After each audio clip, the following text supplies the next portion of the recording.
well, that was certainly something quite interesting. But yes, as they mentioned, this video is history. Today we'll be talking about Australia's involvement in the Vietnam War and more generally Australia in the Vietnam War era. That is right. But before we get started into this extremely entertaining video, we do have a very special announcement to make. So over the last week, more broadly, few months, we've had multiple requests for people to star in our wonderful videos. So you've seen an example of some very lucky people getting the opportunity to do that now. Correct. However, now we're actually going to sanction that opportunity. Yeah. So if you're interested, like I'm sure most of you would be, the way that you can have an opportunity to be a part of one of our videos and have a starring role is during the video, we'll be randomly tapping the bell, not only us, but I think Gus also did in the introduction. So in order to be eligible for the starring role, you'll need to count the total number of bell rings in the video. At this rate, it's probably going to be in the thousands. So I hope you can count further than Jeremy can. Yes. And so essentially the first person to comment the correct number of bell rings will be lucky enough to be able to star in one of the next Spelling Navy Tutors videos. So if you do manage to win, because you can actually count, unlike me, we will be in contact and see a video that will work for you. And also before we start, we'd just like to start off with some lovely shout outs. Firstly, a shout out to Oliver Uy, who once again helped write a small portion of this video. And secondly to Mr. Petey, my head of house, who is supposedly watching at home, but I'm only doing this shout out because he threatened to give me a detention if I did not. You know what? Shout out to Mr. Lee Batchelor as well. Oh, good on you, sir. All right. And so yeah, we'll get straight into the video. So we're going to be talking about some different topics today.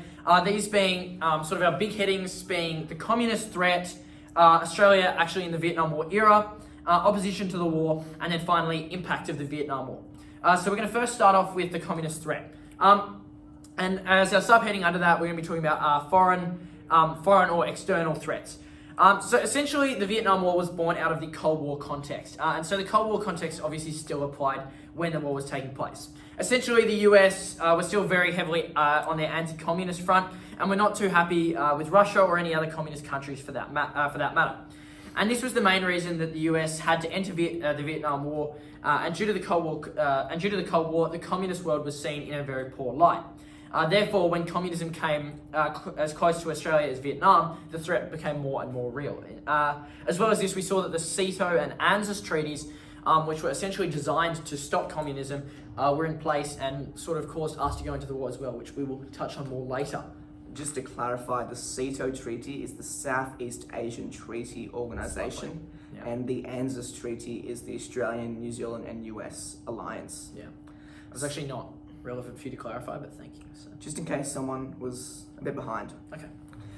Next, we'll touch on to some domestic or internal threats. So to start, we'll talk about the Petrov affair. So in 1954, the Menzies government was coming to an end of their time in power, and public opinion polls were showing that voters were more concerned about economic issues than they were communism. So a few hours before the close of Parliament, the Prime Minister announced that a Soviet diplomat named Vladimir Petrov had been granted political asylum and that a royal commission would be established to investigate allegations of a Soviet spy ring in Australia. When Petrov defected, fears were obviously stirred up again about this communism, and this event was all over newspapers, and there were detailed accounts of evidence which had been handed over to the Australian Security Intelligence Organisation about a Soviet spy ring, adding to that fear of communism, which was prevalent in the years prior. The leader of the Labor Party at the time, Dr. Evatt, claimed that the timing of this announcement was all a part of a liberal conspiracy to keep the Labor Party out of government. In the lead up to the election, the Labor Party had been characterised as sympathetic to communism, so when all this drama about a communist spy ring came out in Australia, the widespread fears against this communist sympathiser political party, being the Labor Party at the time, or the Labor Party was characterised as that. So Vladimir and his wife Evdokia Petrov had been sent to Australia by the Soviets to spy on Soviet citizens working in Australia. The fear of communism and its threat to Australia was reignited when the spy became the informer. That's a great line. So Petrov was portrayed as a Cold War ally, a Russian communist who had been converted to the values of a free society like Australia. Wow, that's really excellent. Were you also part of that communist spy ring? No, but I am a communist sympathiser. That was funny. Right, and finally, in terms of the that's a lot. I think I got 7 there. I don't know. You'd have to check. The final thing in terms of the communist threat is the Communist Party Disillusionment Bill. So basically, this was quite an important part. The what bill? Communist Party Disillusionment Bill. Disillusionment. Yeah. Sure, is it just not dissolution? No, it's Disillusionment Bill. Okay. Right. This was a very important part of Australian history, and essentially the Prime Minister, Robert Menzies, decided that he wanted to ban the Communist Party as he believed it was a significant threat to the Australian national security. The motion to ban the political party was, at the time, unconstitutional. So Menzies decided to put a referendum to the Australian public to make it constitutional to ban a political party. Now, the referendum needed both a majority of votes and a majority of votes in a majority of states, which is called a double majority, to pass. And whilst it didn't achieve either of these, it was very close. And we saw that in terms of the whole national vote, there was 49.44% of the votes for yes and 50.46% for no. You know, no? Okay. So the next subtopic that we're going to talk about is just generally Australia in the Vietnam War era. So what we've got here, firstly, is the reasons why Australia became involved. In terms of any test or any revision you're doing, this is pretty easy. We've got 2 reasons, and you can just rattle these off at any time. Firstly, we've got forward defence. Essentially, this was the policy in which countries sought to meet communism right where it was. And basically, it'd be like drawing a line right where communism was before you let it spread any further. As a result of the domino theory, which was the idea that as one country fell to communism, more and more would follow, the idea of forward defence was to stop communism before the domino theory could come into play. Because communism got as close to Australia as Vietnam, this became quite prevalent, and Australia sought to cut off communism before it got any further than Vietnam. The second main reason was our alliance with the US. Australia in the Vietnam War acted as a bit of a puppet for the US, and we basically allowed them to control everything that we did in the war. Because of this, the second major reason for us joining the war was to get closer with our great friends, the United States. We offered to send them troops and help them out in the war, and we paid for all of our expenses. As well as this, alliances such as ANZUS and SEATO, which were mentioned before, obliged us to engage in this conflict. Basically, the closening of this relationship with the US was essentially to improve trade relations with them and to provide us with safety if we ever were threatened by a foreign power. Now, the next thing to touch on in this topic is the actual experience of the war for soldiers. So this is conditions and things such as examples of battles. So essentially this war was unlike any other wars, as it was dominated by jungle and guerrilla fighting, as opposed to traditional trench warfare, which the Australian soldiers had seen in the theatres in both World War I and World War II. Typical days for Australian forces would look like patrolling the Phuoc Tuy province, which was their area of operation throughout the war, and clearing out many surrounding villages, which were often riddled with Viet Cong forces. One example of a battle which was incredibly crucial in the war for Australian forces was the Battle of Long Tan. Australian forces of 120 men were lured by Viet Cong forces into a rubber plantation 4 kilometres away from their base, and there they were ambushed by 2,500 Viet Cong men. Through excellent artillery support from the Australian base from 4 kilometres away, they were able to pull off an astounding victory, managing to cause 245 casualties to the Vietnamese forces. Unfortunately, Australian forces also suffered 17 casualties in this battle. Soldiers were also heavily impacted by the use of chemical weapons and mines throughout the war. Chemical weapons such as Agent Orange had devastating short and long-term health impacts for soldiers, and mines caused no end of trouble to the Australian forces, as Vietnamese forces managed to work out how to lift the mines out of the ground and then replace them in order to attack Australian troops. What a wonderful analysis, Jeremy. Thank you. Now we will move on to the opposition to the war. So to start, we'll just look at 2 of the main reasons as to why there were any opposition to the war. That was a really well said sentence. Thank you very much. Yeah. So firstly, conscription. The debate about whether conscription should be introduced was a large topic in society in previous wars, World War I and World War II, and continued to be a big issue as soon as Australia announced their involvement in the Vietnam War. The 1964 bill to reintroduce conscription, introduced by Prime Minister Menzies, was extremely divisive and was the foundation of protests as well as opposition to the war as a whole. Males of age would have to sign up for national service, and then through a lottery system, particular dates, birth dates would be picked up, and everyone in the draft bracket born on that day would be sent to fight in Vietnam. Conscripts were first actually sent to Vietnam by Harold Holt in 1966, however. Protests against conscription derived from a number of groups, and these included religious groups and members of the Communist Party. Opposition to conscription continued to escalate, particularly as Labour leader Arthur Cowell condemned the conscription policy, labelling it a lottery of death. In some cases, people including 5 members of the Save Our Sons anti-war group were sent to prison for giving out leaflets criticising the conscription bill. That is actually all accurate information, despite most of what Luke writes.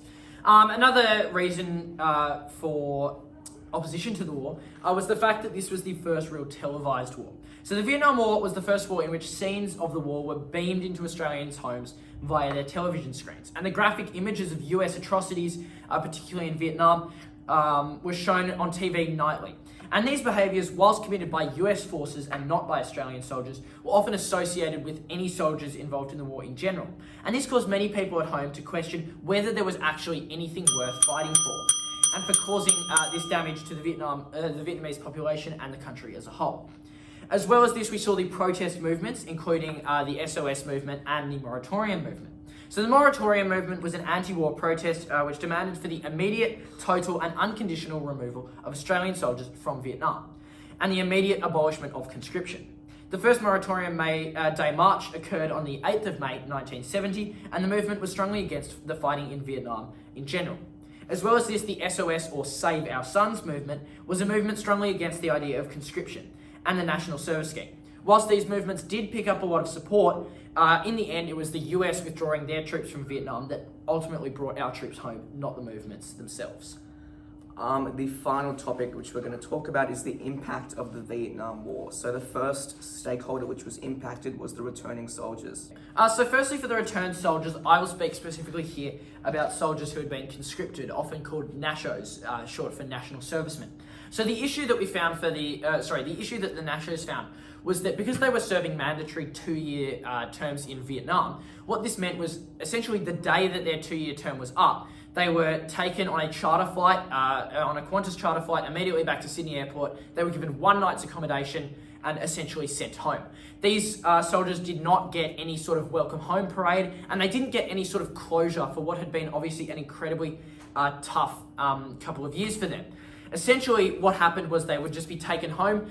They wouldn't get to really say goodbye properly, and they didn't get any welcome home parade when returning home. And they also didn't specifically get any services to help them with things such as their physical or mental health. And so this was incredibly difficult for the National Servicemen, as they found it even more difficult than any Vietnam veterans to return properly into society, as they often felt that they couldn't get any closure on the conflict. So now we'll talk about the experiences for returned soldiers more broadly. So the experiences for these returned soldiers vary greatly depending on where they returned to. So for example, some who returned to rural areas were warmly welcomed back by their communities. However, for most soldiers who returned back to Australia, they found it extremely hard to settle back in. And this was because one of the main reasons this was caused by was that the public believed that these soldiers were responsible for the war rather than the politicians. Their image was harmed as a result of photographs of war horrors, which depicted them as war criminals. And this did not take into account that many of these horrors were actually caused or committed by American soldiers, leading to Australian veterans earning a bad reputation, the veterans who fought in Vietnam. Many of the veterans who returned were verbally abused, with some being called baby killers or rapists. For many of these veterans, this was a bitter blow, as they thought they fought with humanity and professionalism, especially when compared to their American counterparts. These soldiers were appalled, as for all of the fighting they had to do and friends they lost, which the government had asked them to do, was used against them. The RSL was also not welcoming, with other veterans from previous wars claiming that it was not a proper war and that they shouldn't expect the support from other veterans. The experience of this treatment for some was enough to create a lifelong hatred for an organisation which was supposed to be there to protect them. However, by 1987, the attitude towards the war had changed, and veterans were given a welcome home parade in Sydney. As time went on, other memorials were created in order to properly respect and honour the service of these men. And just onto a few specific little facts or like some key ideas which you can talk about. So obviously, as with any soldier who served overseas, many of these people suffered with severe PTSD, which would just harm their mental health, day-to-day life. And as well as this Agent Orange, which was heavily used in Vietnam, caused major health issues to these returned soldiers. Some of them were diagnosed with cancers years after the war, and as well as this, some soldiers who came back and had kids had defects at birth. Yeah, and just on some specific statistics there, in terms of PTSD, of the 60,000 men who returned home, it was found that 14,000 of them, or approximately 1 in 4, suffered from PTSD, which just shows the absolute magnitude of these issues in terms of PTSD. And in terms of Agent Orange, just for some more context, essentially what that was a herbicide that was used, and it was a very dangerous chemical sprayed on the majority of Vietnam.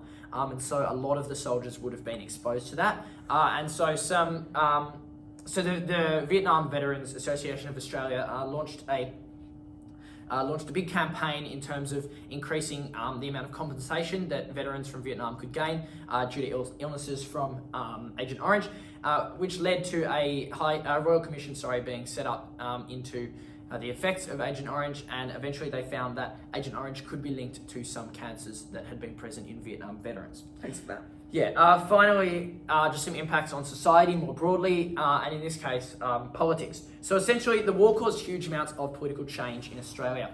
And essentially, the backlash against the war meant that attitudes within Australia had changed greatly since before the war had begun. A lot of people lost faith in their Liberal leaders, and that led to the first Labor government in 23 years being elected when Gough Whitlam was elected in the 1972 election. This meant that the political landscape was hugely changed due to the Vietnam War, as many people believed that it was not handled properly politically. Wonderful. Well, that is all we have for you today. As always, even though our videos are spectacular, try not to rely solely on them for your study. Try and do your own research, and again, some of this stuff might be completely wrong because Jeremy wrote some of it. So again, we're going into an exam period, as many people are. So look out for plenty of our videos coming out over the course of the next 2 weeks. That is, unless, of course, they cotton on to the fact that everything we're saying is false and shut it all down. But yeah, so once again, if you've managed to count the amount of bells in the video, I'm just going to guess now. I have absolutely no clue. I'm going to guess 64. I'm guessing 73. You're guessing 73. Okay, we're probably both wrong. But yeah, hope you enjoyed. Thank you for watching today's video, and we will see you all next time. Thank you and goodbye.